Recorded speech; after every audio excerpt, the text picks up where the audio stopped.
हमने दिल रख दिया है खोल कर, सब के सब ले गए उसे तोल कर। हमने दिल रख दिया है खोल कर, सब के सब ले गए उसे तोल कर। देश में बेचने के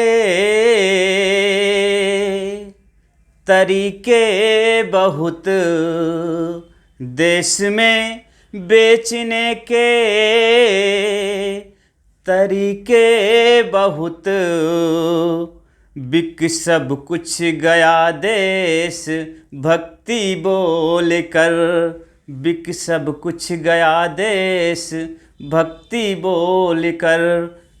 हेलो दोस्तों, आप सभी का टीचर्स ऑनलाइन में स्वागत है। आज की क्लास में एक महत्वपूर्ण कहानी है जिसका नाम है नेताजी का चश्मा। नेताजी का चश्मा कहानी स्वयं प्रकाश द्वारा लिखी गई कहानी है। ये कहानी सीबीएसई बोर्ड के 10वीं क्लास में रखी गई है। वैसे ये कहानी कई बार प्रतियोगी परीक्षाओं में भी पूछी गई, जैसे टीजीटी, पीजीटी, नेट, जेआरएफ, इन सभी उसमें पूछी गई और ये कहानी शोध के स्तर पे बहुत प्रसिद्ध कहानी थी।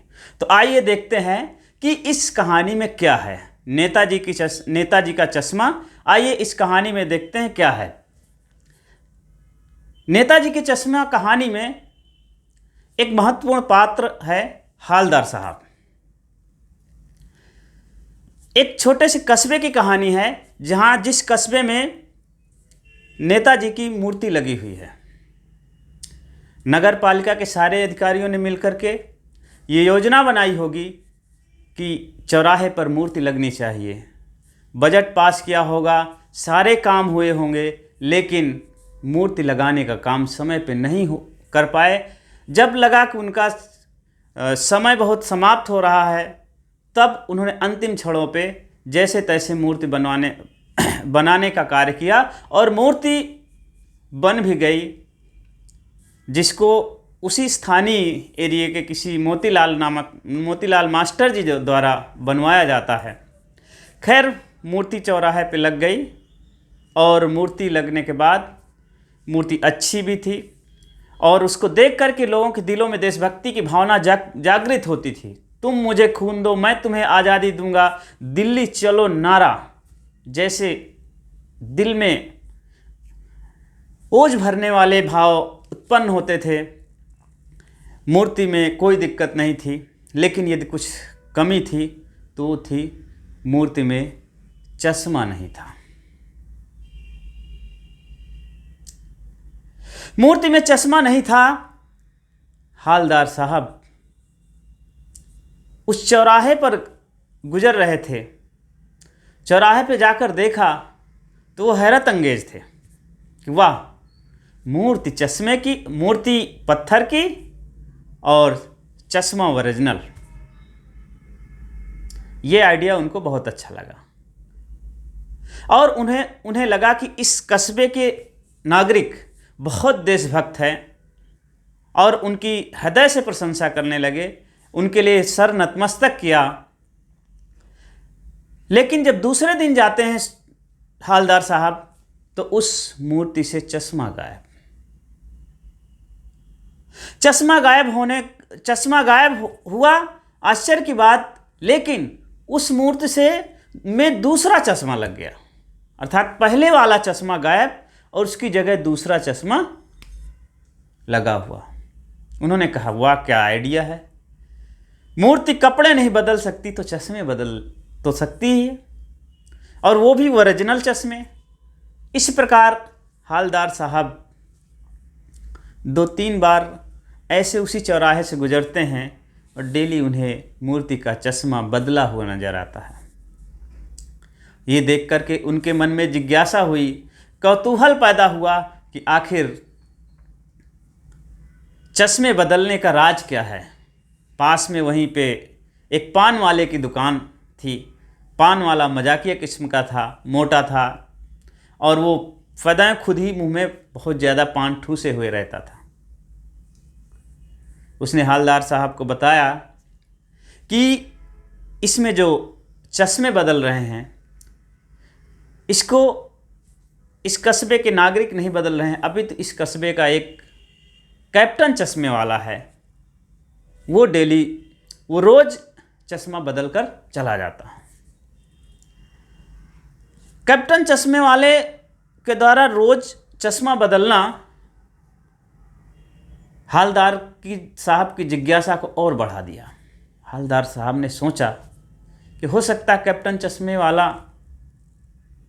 सुभाष चंद्र बोस जी के साथ में स्वाधीनता के आंदोलन में भाग लिया हो, या उनकी सेना में आज़ाद हिंद फौज का सिपाही रहा हो, इसलिए उनके प्रति आस्था रखने के लिए आज भी वो चश्मे बदल देता है।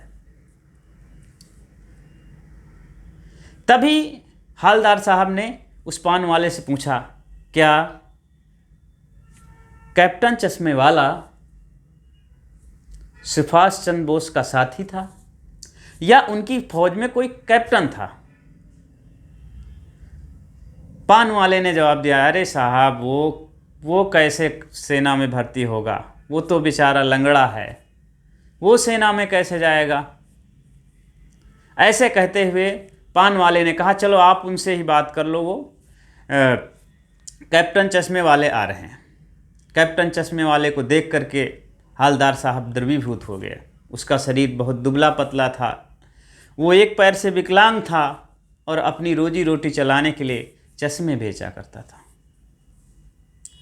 वहीं पास की बंद दुकान के सामने अपने चश्मे के फ्रेम के जो एक बांस के फ्रेम में लगा रखे थे वहीं पे रख देता है, और जब भी किसी ग्राहक को वैसा फ्रेम पसंद आता है जैसे फ्रेम सुभाष चंद्र जी की मूर्ति में लगता है, वो कैप्टन चश्मे वाला उस मूर्ति से क्षमा याचना करता है और उस मूर्ति से चश्मे निकाल करके, उस फ्रेम को निकाल करके ग्राहक को दे देता है। बदले में कैप्टन उस मूर्ति में दूसरा फ्रेम लगा देता है। कैप्टन चश्मे वाले की यह देशभक्ति देखकर हालदार साहब द्रवीभूत होते हैं और मन ही मन हालदार साहब नतमस्तक होती हैं ऐसे देशभक्ति देख करके। कहानी का पहला भाग यहीं पे समाप्त होता है। कहानी के दूसरे भाग में हालदार साहब को 2 वर्ष हो जाते हैं। 2 साल के बाद दोबारा हालदार साहब उसी चौराहे से गुजर रहे हैं। गुजरने के बाद देखते हैं उसी चौराहे पे आके कि नेताजी की आंखों पर चश्मा नहीं है। नेताजी की आंखों पर चश्मा नहीं है, चश्मा गायब है। कौतूहल बस वो पान वाले से पूछ पड़ते हैं। पान वाला बेचारा उदास हो जाता है, उनके आंखों में आंसू आने लगते हैं। वो रुआसा सा होकर हालदार साहब को जानकारी देता है कि कैप्टन चश्मे वाला मर गया है।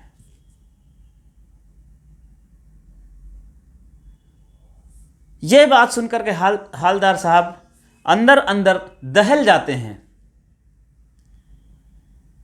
और कहते हैं, क्या कैप्टन चश्मे वाले के मरने के बाद कोई इस कस्बे में कोई ऐसा नागरिक नहीं हुआ, ऐसा देशभक्त नहीं है जो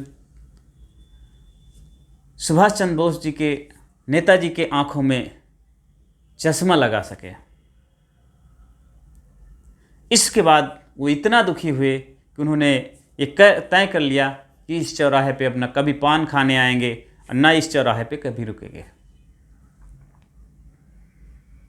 हालदार साहब घर से चलते हैं, उनको उसी चौराहे से आगे जाना होता है और अपने ड्राइवर को सख्त हिदायत देते हैं कि उस चौराहे पे रुकना नहीं है, पान अगले चौराहे पे खा लेंगे। गाड़ी तेज ले चलना है। गाड़ी जाती है, जो ही उस चौराहे के पास से गाड़ी गुजरती है, चौराहे पे पहुंचती है, हालदार साहब जोर से तेजी आवाज़ से कहते हैं, गाड़ी रोको। और गाड़ी रुकते ही तुरंत दौड़ करके उस नेताजी की मूर्ति के सामने अटेंशन के भाव से सावधान की मुद्रा से खड़े हो जाते हैं और वहाँ जाकर देखते हैं कि नेताजी के आँखों में जो चश्मा कैप्टन वाला तो नहीं लगा था, लेकिन जो बच्चे खेला करते हैं पत्तों का बनाया हुआ चश्मा नेताजी के आँखों में लगा हुआ है। बच्चों की ये देशभक्ति देख करके हालदार साहब द्रवीभूत हो जाते हैं और कहानी कुछ प्रश्न छोड़ करके यहीं समाप्त हो जाती है। सोचो उस देश का क्या होगा, उस समाज का क्या होगा जिस देश में, जिस समाज में देशभक्ति लंगड़ों के बल पर है, गरीबों के बल पर है, किसानों के बल पर है, बच्चों के बल पर है। देशभक्ति की वास्तविक भावना इनमें है, बच्चों में है, किसानों में है, गरीबों में है, कैप्टन चश्मे वाले जैसे लोगों में है। वरना तो देशभक्ति का तो व्यापार करने वाले बहुत हैं। ये कहानी हमें ये सीख देती है कि हम देशभक्ति पैसे से, धन दौलत से, बड़ा आदमी होने से नहीं आती है। देशभक्ति दिल के समर्पण से आती है। वो गरीबों में हो सकती है, मजदूरों में हो सकती है, किसानों में हो सकती है, किसी भी सच्चे नागरिक में हो सकती है। आशा करता हूँ कि आप लोगों को ये कहानी पसंद आई होगी। मैं अपेक्षा करता हूँ कि आप सभी लोग इस कहानी को एक बार ज़रूर पढ़ें। बहुत बहुत धन्यवाद।